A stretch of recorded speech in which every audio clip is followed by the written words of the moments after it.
What if I told you that setting big, ambitious goals, like the kind you see plastered all over motivational posters, is actually the reason you're failing? That your obsession with landing that Silicon Valley dream job or achieving financial freedom is what's holding you back? If you find value in summaries like this, make sure to like, subscribe to Audiobook Bites, and hit the bell so you never miss an upload. Now, let's dive in. We live in a culture that glorifies the quantum leap.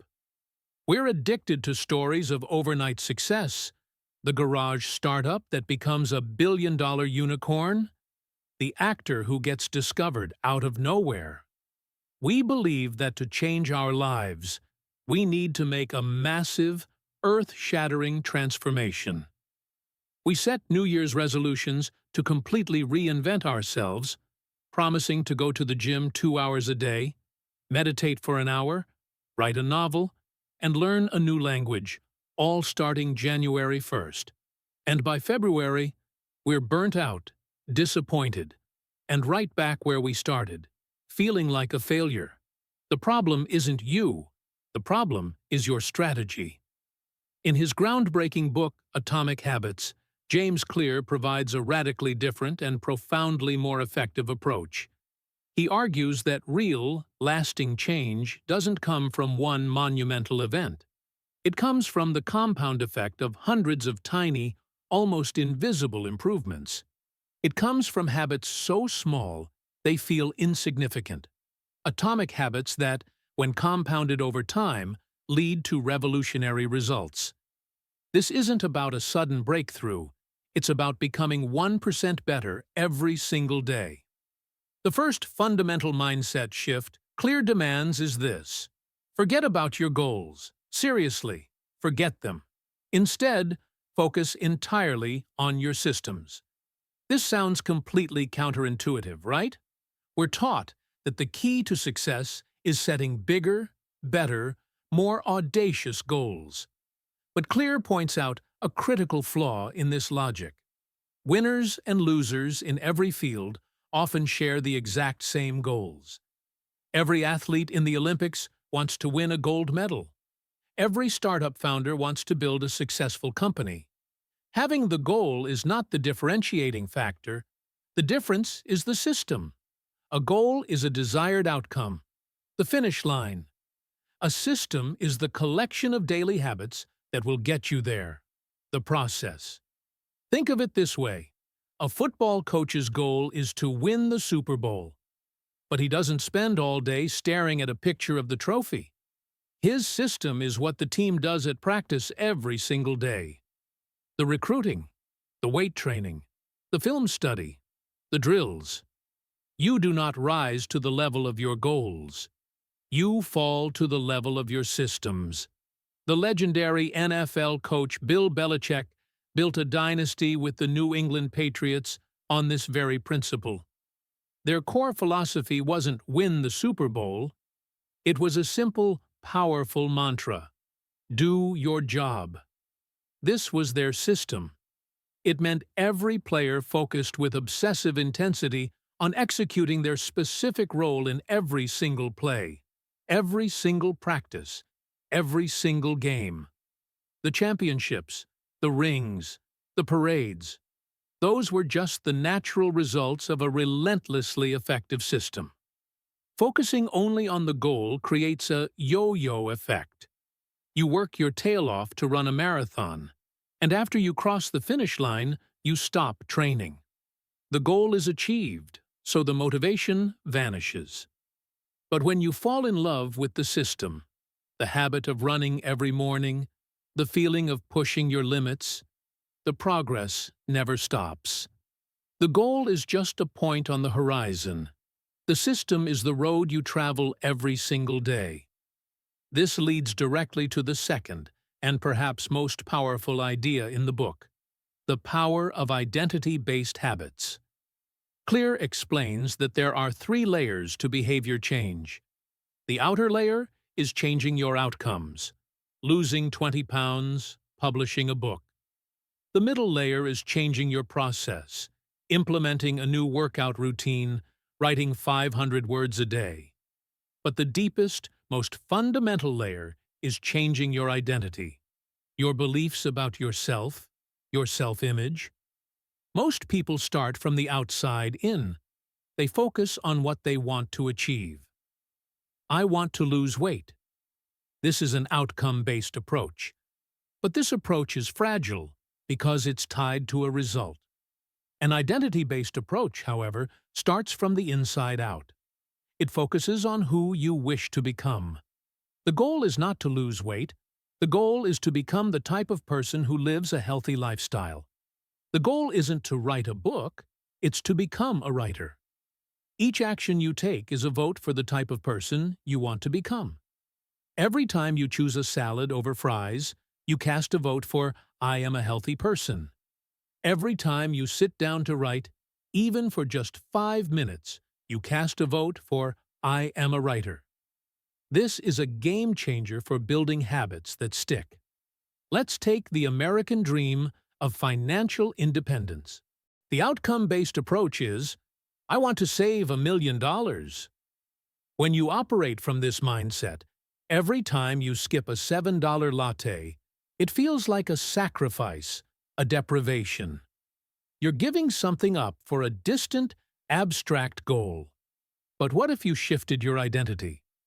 What if you told yourself, I am a disciplined, financially savvy person who makes smart, long-term decisions? Now, when you brew coffee at home, it's not a sacrifice.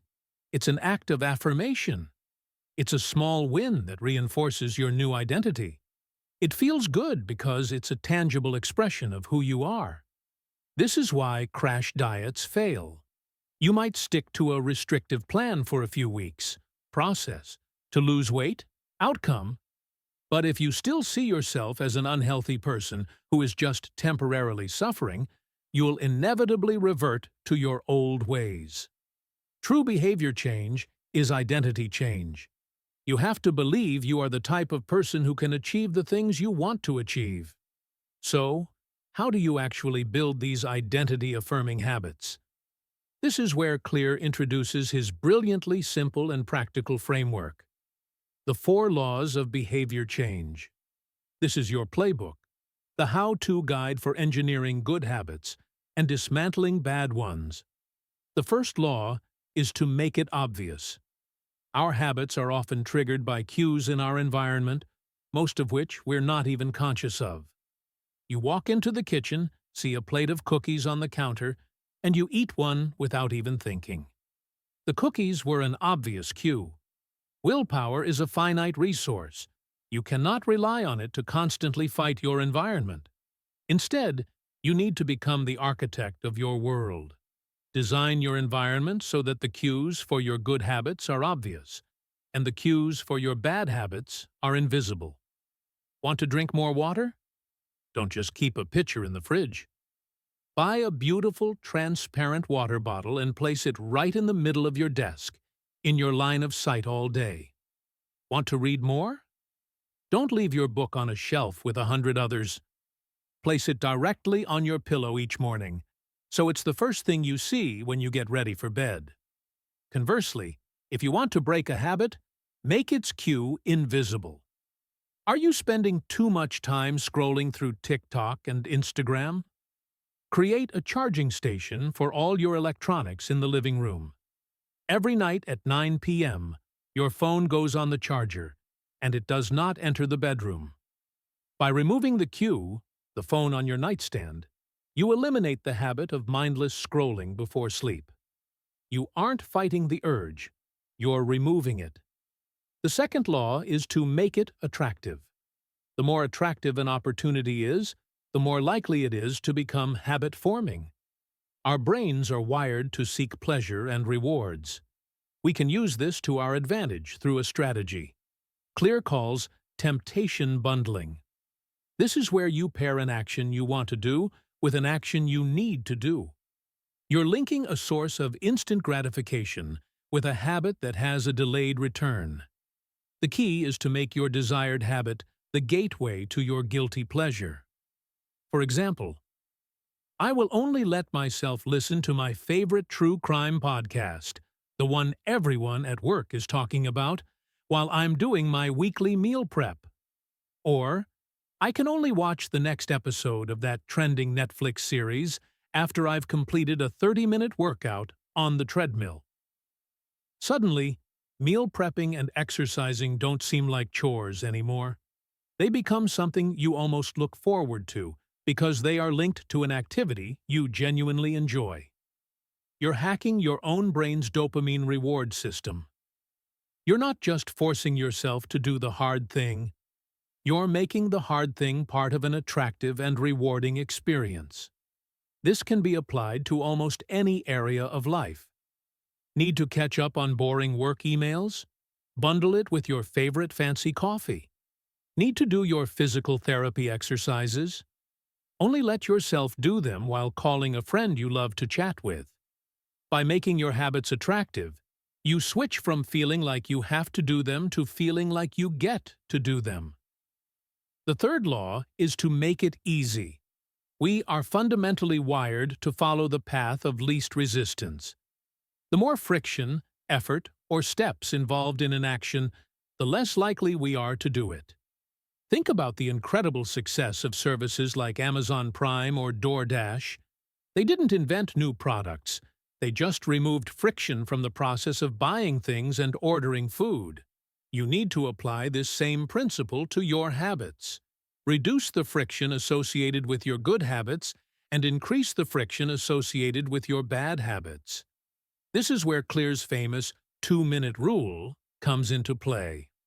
When starting a new habit, it should take less than 2 minutes to do. Read before bed becomes read 1 page. Study for class becomes open my notes. Get in shape becomes put on my running shoes and walk out the door. The point isn't to get results in those 2 minutes. The point is to master the art of showing up. It's about making the habit so easy that you can't say no. Anyone can put on their running shoes. Anyone can read 1 page. By starting with this incredibly small, non-threatening step, you overcome the inertia and procrastination that so often kill our ambitions before they even begin. Let's apply this to a common American source of stress: student loan debt. The goal of paying off thousands in student loans is overwhelming and paralyzing. But using the 2-minute rule, the habit becomes log into my loan account and make 1 extra $5 payment. The $5 isn't the point. The point is that you are taking action, building the identity of someone who is proactive about their finances, and making the process of engaging with your debt normal and easy, rather than scary and difficult. Once you've mastered the art of showing up, you can gradually increase the duration. The secret is to standardize before you optimize. Finally, the fourth law is to make it satisfying. This is the cardinal rule of behavior change. What is immediately rewarded is repeated. What is immediately punished is avoided. The problem with most good habits is that their reward is delayed. The benefit of working out today won't be visible for months. The reward for saving money today won't be realized for years. Meanwhile, bad habits often have immediate rewards. The pleasure of eating a donut is instantaneous. The stress relief from smoking a cigarette is immediate. Your brain is hardwired to prioritize immediate gratification. Therefore, to make a good habit stick, you need to find a way to give yourself an immediate satisfying reward. You need to close the feedback loop.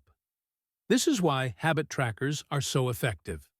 The simple, satisfying act of checking off a box or seeing a streak grow provides an immediate hit of pleasure that makes you want to repeat the behavior tomorrow.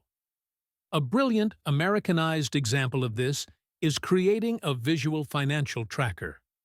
Let's say your goal is to save for a down payment on a house.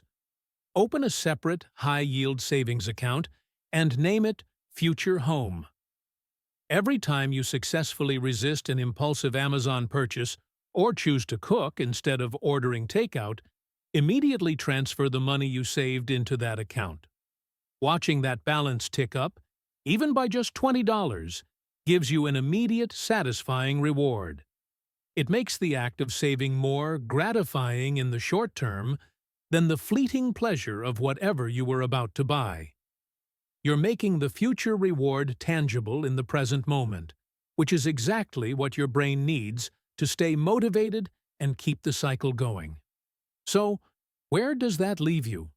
It leaves you with a profound and liberating truth. You do not need to make a massive, heroic effort to change your life. You don't need more motivation or more willpower. You need a better system. Real, lasting change is the product of your daily habits. It's about building a system that makes good habits the path of least resistance. It's about shifting your identity to become the person you want to be, one small action at a time. And it's about engineering your behavior using the 4 simple laws.